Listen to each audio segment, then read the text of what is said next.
I think we're all familiar with the proverb, might makes right. A principle by which those perceived to be strong rule over those perceived to be weak.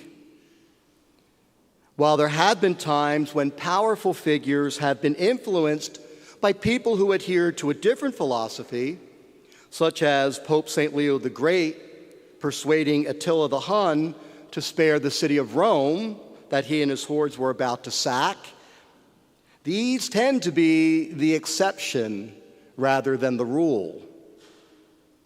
But this principle of might makes right isn't confined simply to political or military arenas. It is prevalent in the natural world of predator versus prey. It can find its way into the boardroom and even the bedroom, the classroom and the living room, the playground and, yes, the battlefield, and sometimes even in the offices of the church. In the minds of the ancients, supreme might resided in gods, supernatural beings who by their very nature were the ultimate authority in the universe, whose power was beyond anything mere mortals could imagine or dare to oppose. We of the Judeo-Christian Muslim world certainly acclaim our God to be such a being and, in fact, the only one that truly exists. Yet in our first reading, God himself reveals himself to the prophet Elijah not in a mighty wind that shatters rock, or in a pillar of fire, or in the quaking of the earth, as earlier stories of divine action are described. To Elijah, God reveals himself in a whisper. Now, this should come as no surprise to any of us who pray. After all, it wasn't by descending from the heavens in majesty, riding a fiery chariot accompanied by legions of armor-clad angels, that God entered into human history. We all know well, as we celebrate every December 25th, he came to us as a helpless infant, like little Dominic who's about to be baptized, the likes of which are aborted by the millions each year in this might makes right world of ours. Born in a stable to a couple of nobodies from a backwater town in a forgotten corner of the world, attended by dumb animals and a handful of shepherds, occupants of the lowest rung of the social ladder of their time. This is how God came among us. Born with the power to walk on water, to calm the stormy sea, to feed a multitude with a few loaves and fish, to cure the sick and even raise the dead.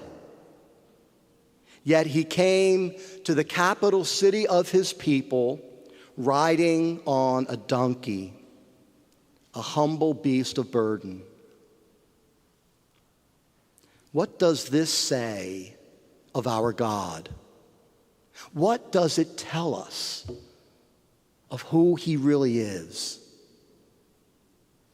That he has power over creation? Certainly. If indeed he is the creator of the universe, why shouldn't he walk on water? That he uses this power sparingly? Apparently so. Otherwise, he might wipe out the mess we've made of his creation and start over again. But that's not what he does.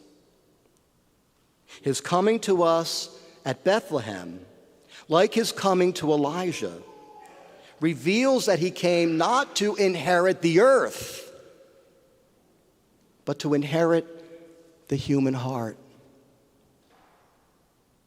Because you and I and all humanity are made in the image and likeness of such a being, we too then are infused with a goodly amount of power of our own.